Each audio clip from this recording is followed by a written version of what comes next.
So you are watching another episode of Morning Mojo with me, your host, Shane Solomon. Now, I'm always grateful for people giving up their time and sitting on the sofa and taking part in these podcasts. But certainly today to Veryan Palmer, who's come along from the Kennett Hotel in Newquay to be with us. And this is probably one of the busiest ladies I see on my social media feed on LinkedIn. So Veryan, thank you so much for being with me today. Well, thank you so much for inviting me. It's an absolute pleasure. I always like to get straight into the content for our listeners, our viewers, and people watching this on the socials. And that is, what does it take to be successful in the hospitality business, Veryan, in your humble opinion?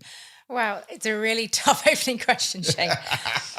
I think to be successful in anything, there is an element of working hard. It doesn't matter what you're doing, working hard. And I think there is a huge misconception that hospitality, you have to work really hard. But to be successful, just like you are, you have to work really hard in any profession, any industry. I think to be successful in hospitality, though, you also have to be smart. You have to work smart. You have to decide your career path, take those positions that you can see will give you an opportunity to learn new skills, find a manager, a leader who you can aspire to learn from and hopefully will share their experiences. But when it comes down to it, the most successful hoteliers that I've ever met are the ones who can remember what it's like for those people starting out on their journey in hospitality, and they look after their young people, their older people who are just starting in hospitality for the first time. Those are the most successful hoteliers. They look after their team above all else. And I would like to say I'm probably one of your big ambassadors. I love your hotel. I've been aware You come a lot. I do, because it has that feeling. And, hospitality, when you go to a place, you want to feel special. You want to feel that you're valued there as a customer. And when you bring guests there, like I do, you want them to feel that too.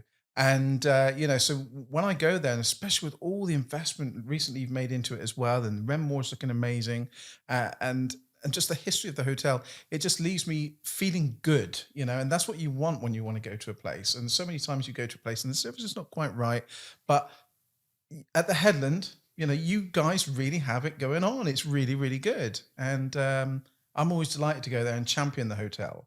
And I know that I recently brought one of the chasers, Sean, there, and he absolutely loved it. He was so over the moon with the way he was treated that when he came to leave and people, the public were trying to get photos, he made sure he asked the staff. He said, "Would you like one?" Because they were so polite, they wouldn't have asked. They wouldn't have asked for one. Exactly, wouldn't have asked for one.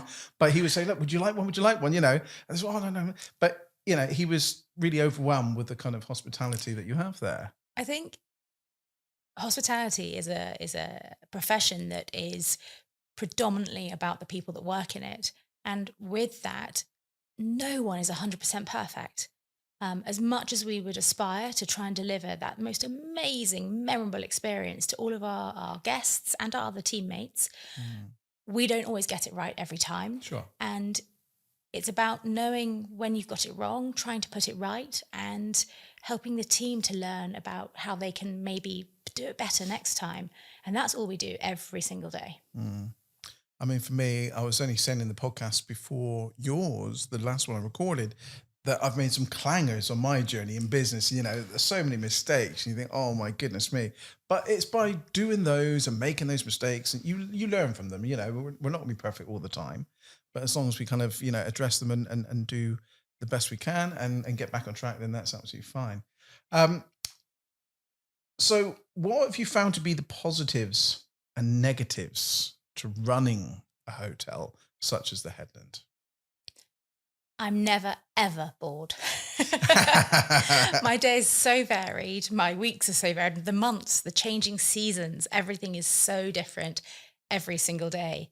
And I love the fact that at somewhere like the Headland, you can make these micro changes to how you're doing something, a service offering, or how you're communicating with a team. And you can almost immediately start to see those changes take effect. Hopefully, usually positively. Sometimes you think, oh my goodness, what have I done? That was a very silly thing to do. And you can change again. So these are not the big sort of strategic decisions, but these are the sort of the small micro decisions that are what you need to focus on to ensure that your business is as successful as it possibly can be, because it's supporting a lot of people. Mm, and it is a lot of people for sure. And you're really big on the people. And we were very fortunate to do a kind of recruitment video for you a while ago. And I love the fact that, all the things that they were saying they loved about there, obviously the view coming into work, simple things like that. Obviously being able to have a swim, and that sort of all those, but staff wellness is really important to you, isn't it? I know it's cliche at the minute, people saying that, but it really is fundamental. It's critically important. We make no bones about the fact that we ask a lot from our team. Not necessarily not through hours worked, but when you're present at work at the Headland, you have to be properly present. You are there doing your job, hopefully enjoying it as you go along. But with that, we also recognise that giving your all for your job, for your career, can be quite exhausting. And can be quite a lot for people. So we really try to focus on making sure that the team do have those opportunities for wellness, both through mental health support, through weekly swimming in the aqua club for free, through dining with us, through free access to the gym, loads of little things that individually, one or two of them might work for certain people, but when you put them all together, people can really see that we do value how well they're feeling at their job, because if you're feeling well in your job, you're going to be brilliant at it. Yes, absolutely.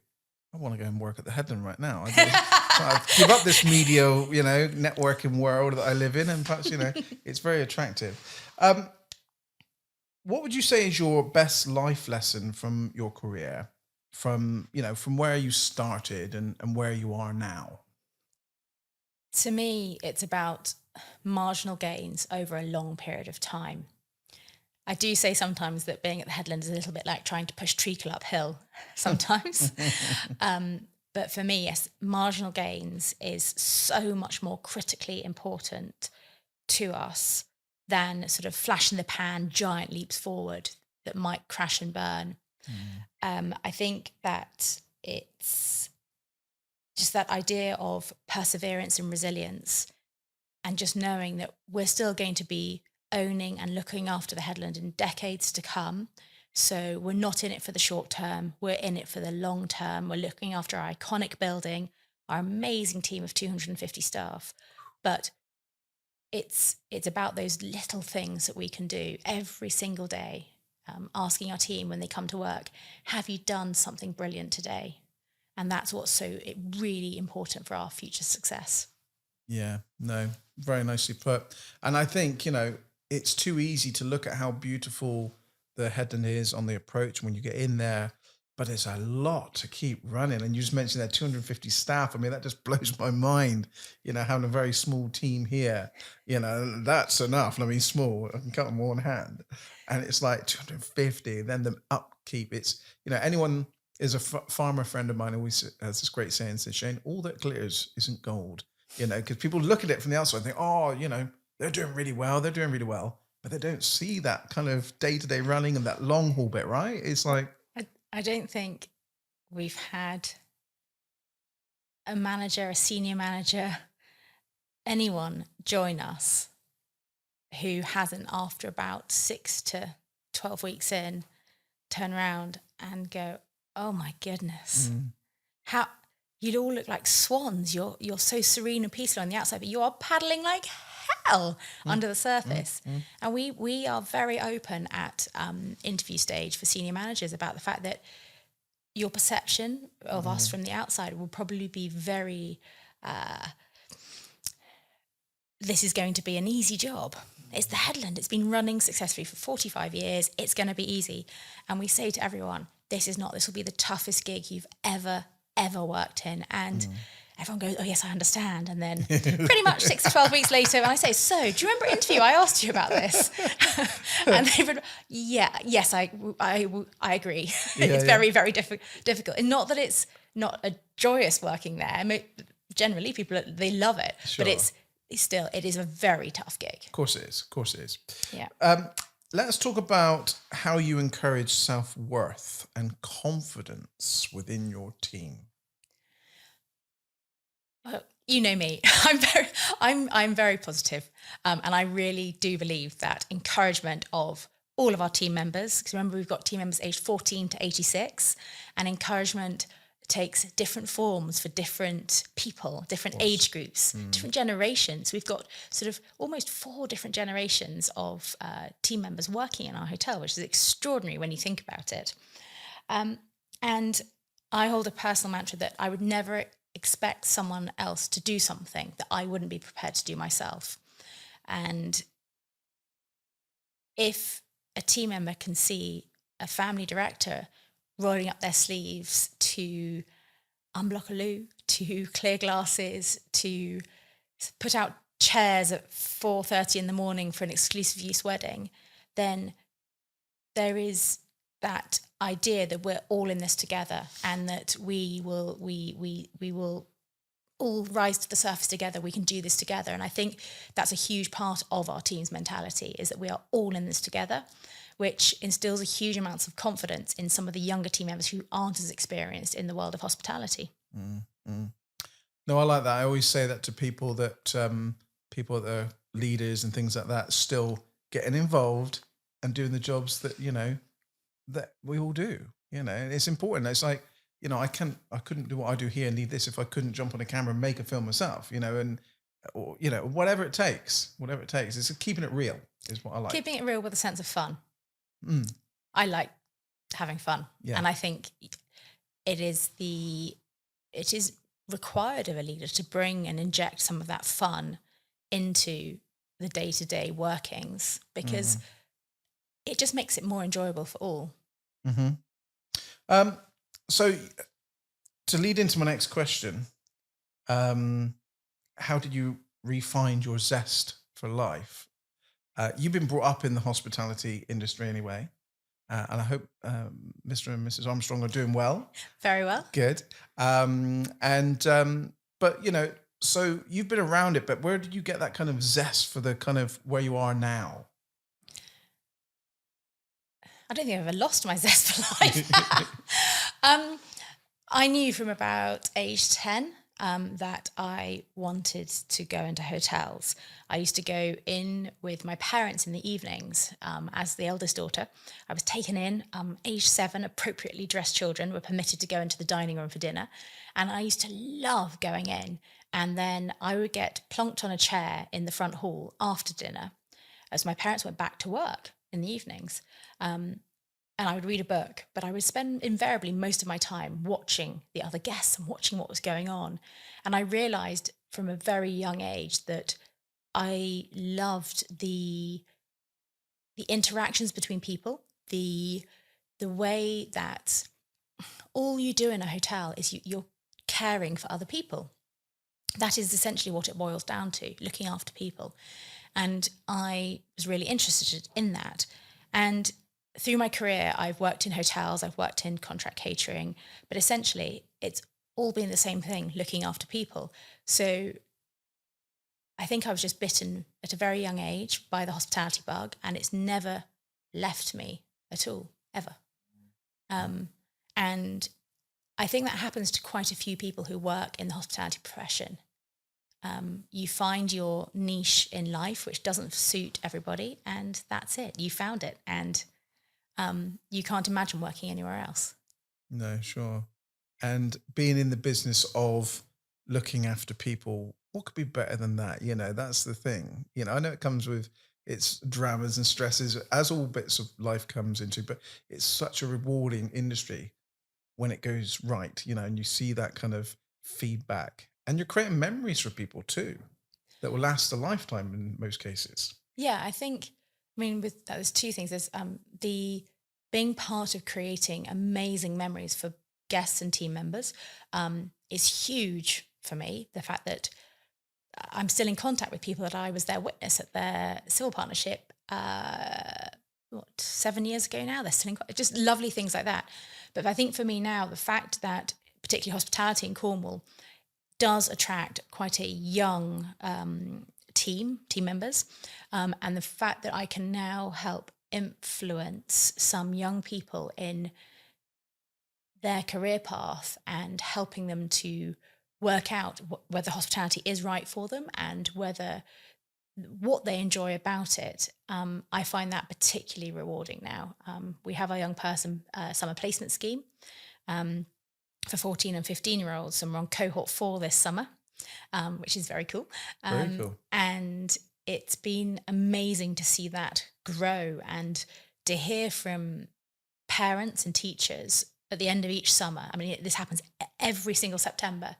I get emails or phone calls, or even letters from parents, guardians, teachers saying, "What did you do to my child?" I was like, "What do you?" The first telephone call I had like this, I was a bit, "I'm so sorry. What have we done?" And children who join us, the lucky 10 of the 150-ish that normally apply, start at the beginning of the 6 weeks with, looking terrified, utterly terrified of what they're about to do. But by the first week of September, they are these confident, chatty, super able young people who can go from not really being able to hold a conversation with someone other than their parents or a teacher or a family friend to being able to pretty much run a section of Renmore in the mornings for breakfast.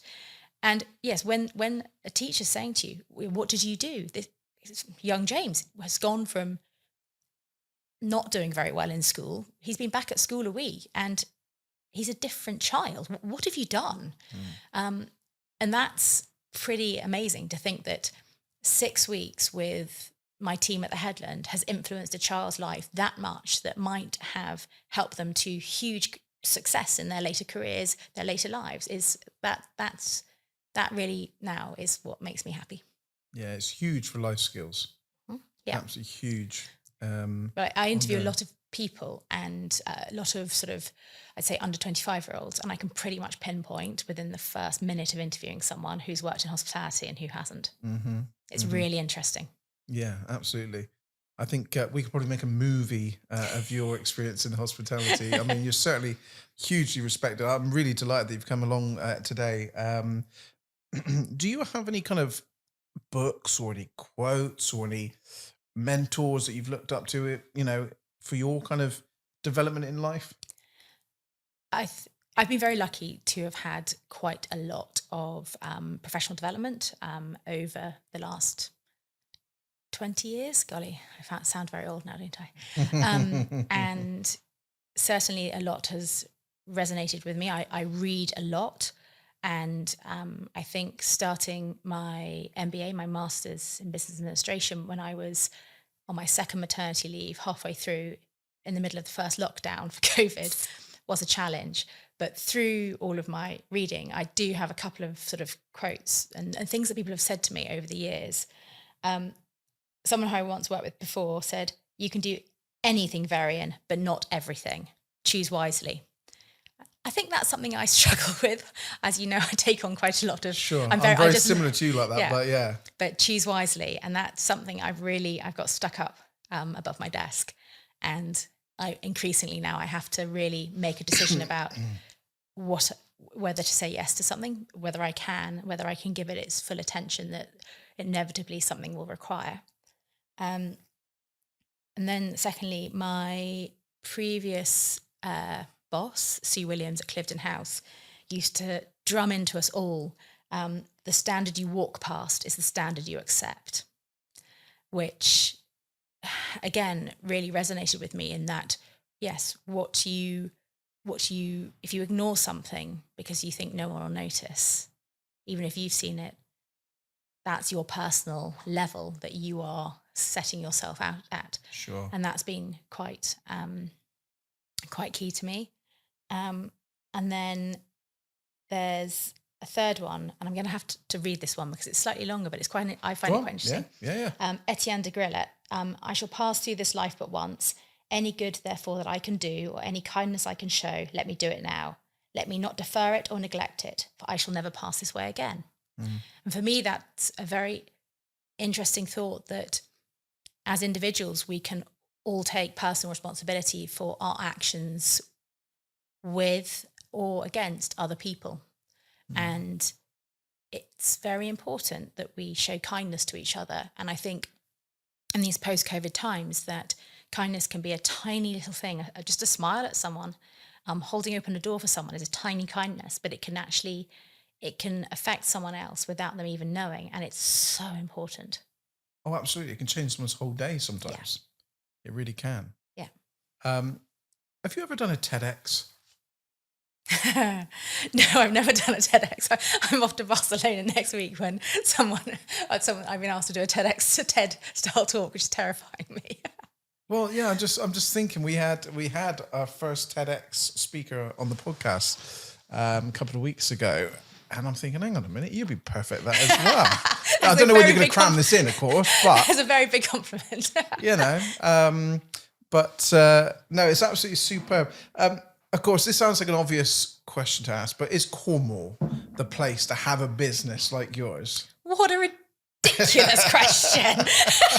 You know, you could imagine a hotel in London, you know, right in the city, you know, next to Buckingham Palace, or you can choose a headland at Cornwall, you know. It was Cesar Ritz who once said that the most important thing about a hotel is location, location, location. And the headland has that in bucket loads, almost more than any other hotel, I would say, in the UK. Yeah. And I can't imagine being anywhere else other than Cornwall. I was born in Cornwall, brought up in Cornwall, and Cornwall is a very special place for me. I'm a Cornish ambassador, as I believe you are as well. Indeed. Wear my pin with pride very often. Yes. And I think all of us that live in Cornwall are just so incredibly lucky to be able to call this beautiful duchy our home, where pretty much wherever you are, if you've had a tough day, you can get yourself out to a beach, you can see the sea, you can hear the sea, or you can go for a walk in beautiful woodlands or parklands. Cornwall's got so many amazing outdoor spaces. And for me, running a business in Cornwall means that I get to introduce our guests to so many of these places that we're so lucky to have on our doorstep. It's a very special place. What you and your team have created there and continue to create there is quite remarkable. It really is. And I know it's no mean feat. It's just incredible what you do. I'm an ambassador. I always will be an ambassador. Well, thank you very much for coming in to the studio. I know it's a long way from Newquay, probably about half an hour. For a busy lady, that means a lot to me coming in. So thank you so much. Is there anything I haven't prompted you for that you would like to get out there whilst we're here? No, I think that's pretty much everything. Thank you so much for inviting me in. It's an absolute pleasure. Well, look, if you're not already connected to this lovely lady and the hotel, the Headland Hotel and Spa at Newquay, you're going to absolutely love it. If you've not been there, you're going to be in for an absolute treat. I get down there when I can. I don't go there as much as I like to, but I get there when I can and take clients and friends and family there as well. Well, as always, I'd like to say a massive thank you to Jay Kennett, who's produced this podcast for us behind the scenes today. And as always, make sure you have the most amazing remainder of your day. For myself and from Veryan, we'll see you again soon. Take care. Thank you, Veryan. Thank you.